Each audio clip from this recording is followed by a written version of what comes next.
কৈলাস পর্বতে থাকতেন মাতা পার্বতী আর ভোলানাথ। সেদিন সকালে মাতা পার্বতী আর ভোলানাথ দুজনে নিজের মনের মতো হেঁটে বেড়াচ্ছিলেন। হঠাৎ করে কোথা থেকে একটি ইঁদুর, যে কিনা গণেশের বাহন, দৌড়ে এসে পার্বতী মাকে বলল, প্রণাম মাতা পার্বতী, প্রণাম ভোলেনাথ। গণেশ দাদা আমাকে পাঠালো জিজ্ঞেস করতে, এবার কি আমরা মরতে যাব না? শারদীয়ার সময় তো চলে আসলো, আমরা আমাদের সমস্ত ব্যাগপত্র গুছিয়ে রেখেছি, এবার আপনি হ্যাঁ বললেই আমরা যাব। হ্যাঁ মূষকরাজ, তুমি তো ঠিকই বলেছ। আবার তো পুজোর সময় চলে আসলো। যাও যাও, তোমরা তোমাদের ব্যাগপত্র সব গুছিয়ে রাখো আর সবাইকে জানিয়ে দাও আর দুদিনের মধ্যেই তোমরা বেরোবে। যাও তাড়াতাড়ি যাও। এর মধ্যে মাতা পার্বতী এগিয়ে এসে মূষকরাজকে বলতে লাগলো, হ্যাঁ মূষকরাজ, তুমি যাও, গণেশ, লক্ষ্মী, সরস্বতী, কার্তিক সবাইকে বলে দাও সবাই যেন নিজের জিনিসপত্র গুছিয়ে রাখে। আমরা আর কিছুদিনের মধ্যেই মরতে যাব, তুমি জলদি যাও। ওই তো গণেশ দাদা পিছনেই আছে। গণেশ দাদা শুনলে তো, আমরা যাব মামার বাড়ি। কি মজা কি মজা। মাকে এসে এমন করে বললি যেন আমি তোকে পাঠিয়েছি বলতে, যেন তোর ইচ্ছেই নেই যাওয়ার। বললি কেন রে এরকম করে? এরপর মাতা পার্বতী আর ভোলেনাথ সেখান থেকে চলে গেল। ও গণেশ দাদা, তুমি আমায় বকছো কেন? তুমিই তো আমাকে পাঠালে বলতে, এখন এরকম করে বকছো কেন? তুমি বুঝে যাবে না? ওরে বোকা, ওটা তো আমি এমনি বললাম। ওরকম যদি আমি না বলতাম, মা ভাবতো আবার আমি লাড্ডু খাওয়ার লোভে বলছি। কয়েকদিন আগেই তো গণেশ পুজো ছিল, আমি তো কিছুদিন আগে থেকেই ঘুরে আসলাম। আবার যদি বলতাম, মা বলতো বেশি লাড্ডু খেলে গণেশ তোর দাঁতে পোকা হবে। তাই তো আমি তোকে দিয়ে পাঠালাম। ও এই ব্যাপার, তাহলে আমি আর রাগ করছি না।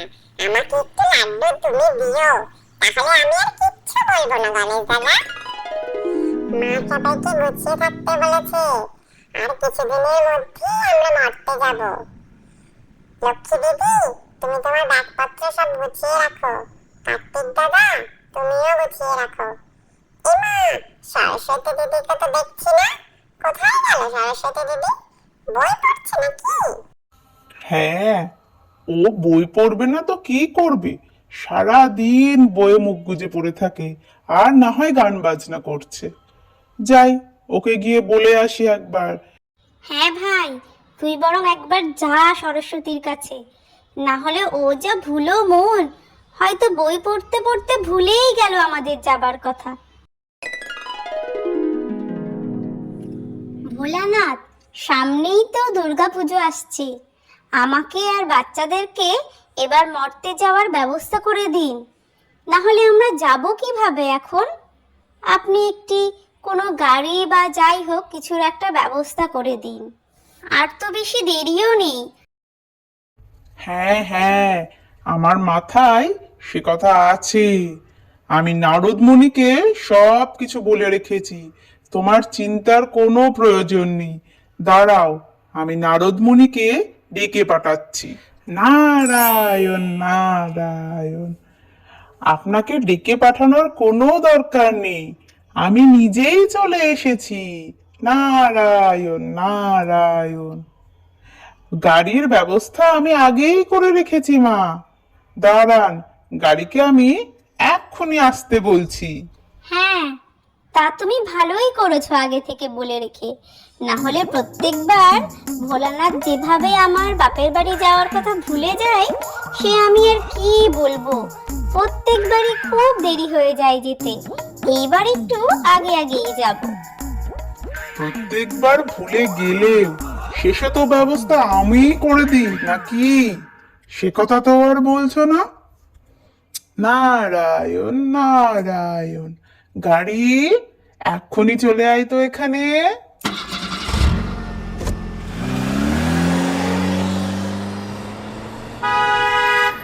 দেখুন প্রভু, গাড়িকে ডাকতে না ডাকতেই চলে এসেছে। মা, দেখে বলুন তো গাড়িটা কেমন হয়েছে। অনেক খুঁজে খুঁজে আপনাদের জন্য এবার একটা জব্বর গাড়ির ব্যবস্থা করেছি।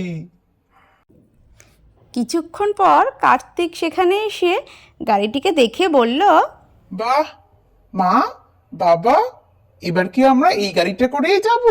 গাড়িটা কিন্তু বেশ খাসা হয়েছে। যাই আমি গনসাকে একবার ডেকে আনি। গনসা, এই গনসা, দেখে যা কি সুন্দর গাড়ি এসেছে আমাদের জন্য। দাদা, ডাকছিস কেন? ওরে, এই গাড়িটা তো দারুণ। এইটা করেই বুঝি আমরা যাব? আমার খুব পছন্দ হয়েছে রে। মা, আমরা কবে যাচ্ছি তাহলে? চলো না কালই যাই, আমার এই গাড়িটাতে চড়তে খুব ইচ্ছা করছে। হ্যাঁ হ্যাঁ, কালই যাব আমরা। তোরা যা, গিয়ে সবাইকে বলে দে আমরা কালই যাচ্ছি। এই শোন তোরা, আমরা কালই যাচ্ছি মরতে। মা বলেছে সবাইকে কাল সকালে গুছিয়ে থাকতে আর একটুও দুষ্টুমি না করতে। তোরা কিন্তু ওখানে গিয়ে লাফালাফি দৌড়াদৌড়ি কিচ্ছু করবি না, তাহলে কিন্তু পরের বার থেকে তোদের নিয়ে যাবে না। সিংহ, শুনেছো তো তুমি? কাল আমরা ভোরবেলা রওনা দেব মরতে। কাল সকালবেলা গুছিয়ে থেকো। আর অসুর কই? ওকে একবার ডাকো, আমাদের তো আবার মরতে যাওয়ার সময় এসেছে। হ্যাঁ মা, আপনি একটুও চিন্তা করবেন না, আমি অসুরকে এক্ষুনি বলছি সব। দাঁড়ান, আমি অসুরকে ফোন করেই ডাকি। হ্যালো অসুর, তুমি তাড়াতাড়ি আসো, মা দুর্গা এক্ষুনি তোমায় ডাকছে, আমাদেরকে মরতে যেতে হবে। হ্যাঁ মা, অসুরকে আমি বলে দিয়েছি, ও আসছে এক্ষুনি।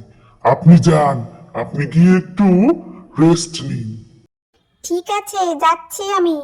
মহিষাসুরকে এবার ধরে বেঁধে নিয়ে এসো তোমার সাথে। আগের বার যে কাণ্ড ঘটিয়েছিল। হ্যাঁ মা, চিন্তা করবেন না, ওকে আমি নিয়েই যাব। এই তো কদিন আগে গেলাম, আবার মরতে যাওয়ার সময় এসে গেল। মার খেয়ে খেয়ে আমার অবস্থা খারাপ হয়ে যায় প্রত্যেকবার। আরে ঐশ্বর্য, সে তো অবস্থা খারাপ হবেই তোমার। এবার আরো বেশি করে মারতে বলবো তোমায়। একদম বগলে সুশুরি দিয়ে দেবে ত্রিশূল দিয়ে, এমন গুঁতো দিতে বলবো আর তুমি আস্ত থাকবে না। আমি না হয় একবার ভুল করেই ফেলেছি, তাই বলে প্রত্যেকবার আমাকে সাথে নিয়ে গিয়ে এইরকম গণধোলায় খাওয়ানো কি ঠিক তোমাদের? আর দুর্গা মায়ের ওই ত্রিশূলের গুঁতো খেতে খেতে আমার বগলে ব্যথা হয়ে গেল। আর ওই দশমীর দিন কাকিমারা আমার নাকের মধ্যে সন্দেশ গুঁজে দেয়, আমি মোটেও নিঃশ্বাস নিতে পারি না। আর আমার ছবিগুলো নিয়ে সবাই ফেসবুকে ট্রোল করে, আমার খুব দুঃখ হয় সেগুলো নিয়ে।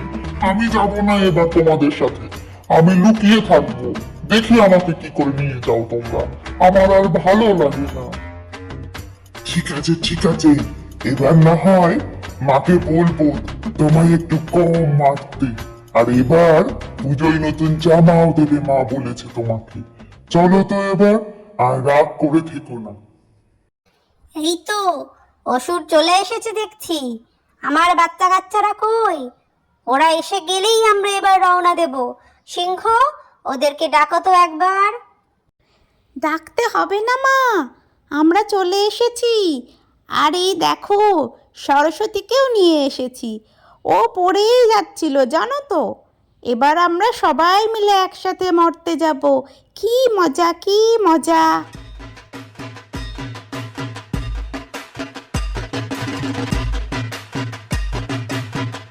আচ্ছা শোনো সবাই, পৃথিবীতে গিয়ে কেউ কিন্তু দুষ্টুমি করবে না। যে করবে পরের বার তাকে নিয়ে যাব না, মনে থাকে যেন।